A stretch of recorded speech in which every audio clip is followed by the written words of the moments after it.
সালামুন আলাইকুম, সবাইকে শুভেচ্ছা। তো বন্ধুরা, আশা করি সবাই ভালো আছেন। বৃষ্টি স্নাত দিন, অনেক সুন্দর পরিবেশ। তো এই পরিবেশে আপনাদের জন্য একটা ভিডিও নিয়ে এসেছি। তো এক কমেন্ট আমি করেছিলাম যে বর্তমানে বা বা ভবিষ্যৎ বা আগের যে আলেম নামের জালেম। তো আমাকে প্রশ্ন করেছে, আলেমরা যদি জালেম হয় তা আলেম কে? তো এখন আমি বলছিলাম আলেম হচ্ছে আল্লাহ। তো আমি কেন আলেমকে নামের জালেম বলেছিলাম তার একটা ভিডিও এটা করছি। এখন কেউ মনে কষ্ট নিয়েন না, এটা আমার একটা সত্যটা দেওয়ার জন্য আর কি। তো শুরু করতেছি, ভিডিওটা আপনারা দেখেন। বিসমিল্লাহির রহমানির রহিম। এবং বিস্তারিত করা যায়। এখানে একটি হাদিস যেটা প্রমাণিত আছে, সেই বুখারী হাদিস নাম্বার 111। এই দলিলগুলো আপনারা যেগুলো জানছেন আমি সব হাদিস থেকে দিচ্ছি, কোন ইতিহাসের গ্রন্থ থেকে আপাতত দিচ্ছি না। হাদিস থেকে আপনারা স্থাপন করবেন যে মুহাম্মদ সাল্লাল্লাহু আলাইহি ওয়াসাল্লামের সময়ে তিনি হাদিস লেখার হুকুম দিয়েছেন। চার খলিফায় তারা হাদিস লিখেছেন। হাদিসের পান্ডুলিপি বা ছোট ছোট পুস্তিকা তাদের নিকটে ছিল, তারা হাদিস লিখতে অভ্যস্ত ছিলেন।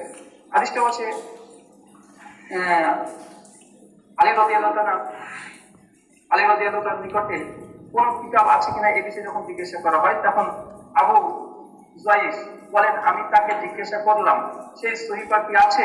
তিনি বললেন তার রক্ত মুক্তি এবং বন্দি মুক্তি বিষয়ে হুকুম আহকাম আছে, এবং আরো আছে মুসলিমকে কাফের বিনিময়ে হত্যা করা যাবে কি যাবে না। অর্থাৎ এখানে কিসাস প্রসঙ্গে একটা আলাদা একটা পরিবার একটা আদেশের একটা অধ্যায় রক্তবন্ধের বিষয়, বিশেষ করে আলী রাদিয়াল্লাহু তাআলা কাছে এই হাদিস স্পষ্ট হাদিস আছে, যেখানে হাদিসের ভাষায় যে সহিফার কথা বলা হচ্ছে, সহিফা পান্ডুলিপি অর্থাৎ একটা গ্রন্থ এগুলি ছিল।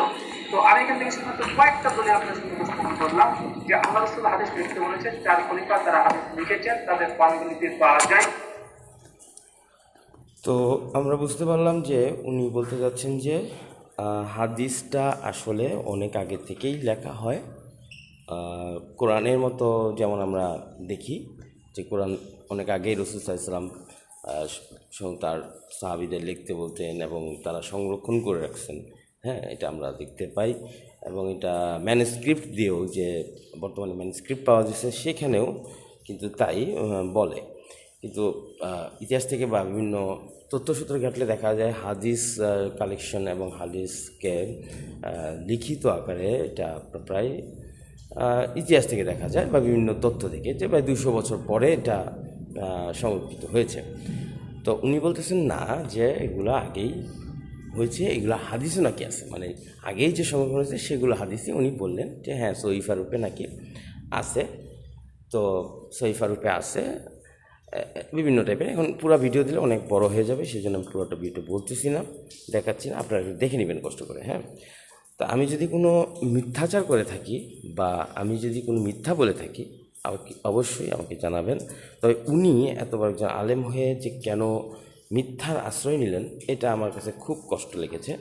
মানে আমি খুব কষ্ট পেয়েছি, কারণ উনি আমার কাছে খুব ভালো একজন মানুষ এবং আমি ওনাকে ভালোবাসি।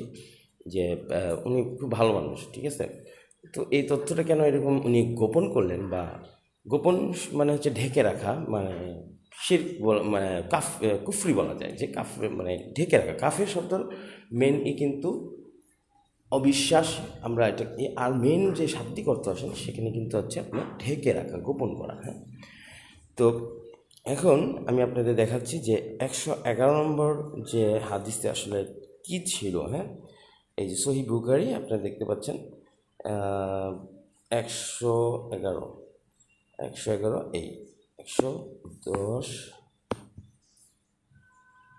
7 8 9 এই হাদিস সহিহ বুখারী হাদিস নম্বর হচ্ছে 111।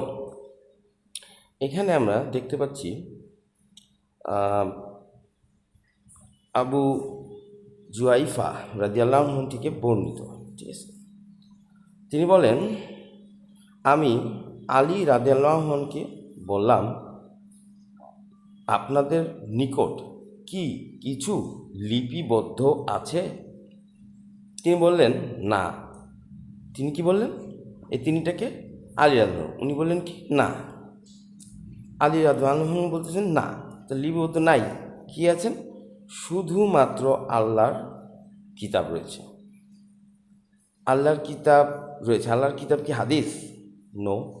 আল্লাহর কিতাব তো কোরআন, তাই তো জানতাম। আচ্ছা, আর একজন মুসলিমকে যে জ্ঞান দেওয়া হয়েছে সেই বুদ্ধি বিবেক। তাহলে দুইটা জিনিস ওনার কাছে আছে।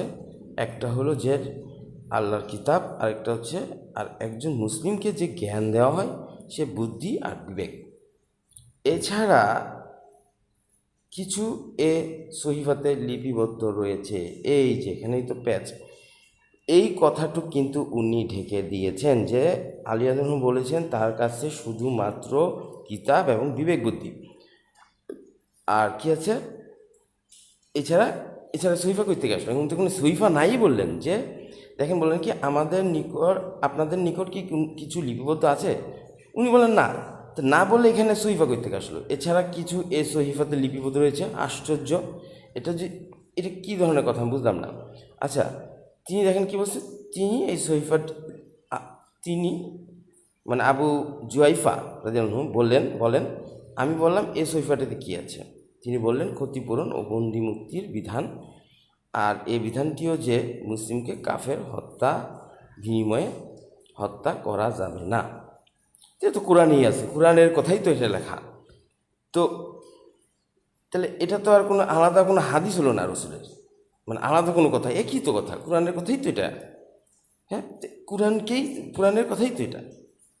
আচ্ছা, যাই হোক, সহিফে তো নাই এখানে। কারণ এখানে যদি উনি না বলে থাকেন তাহলে এখানে বললেন দিচ্ছেন কি সহিফা, তার মানে এই অংশটা হাদিসে এক্সট্রা ঢোকানো হয়েছে। এখন বিশ্বাস না করলে আপনারা এটার আরবিগুলো আমি আরবি বিশারদ দ্বারা এটা করে নেবেন আপনারা। আমি শর্টকাট করে দিচ্ছি। আমি গুগল ট্রান্সলেটের মাধ্যমে আপনাদের একটু দেখা দিচ্ছি। দেখেন কি দাঁড়ায়। গুগল ট্রান্সলেটের মাধ্যমে পেস্ট করলাম।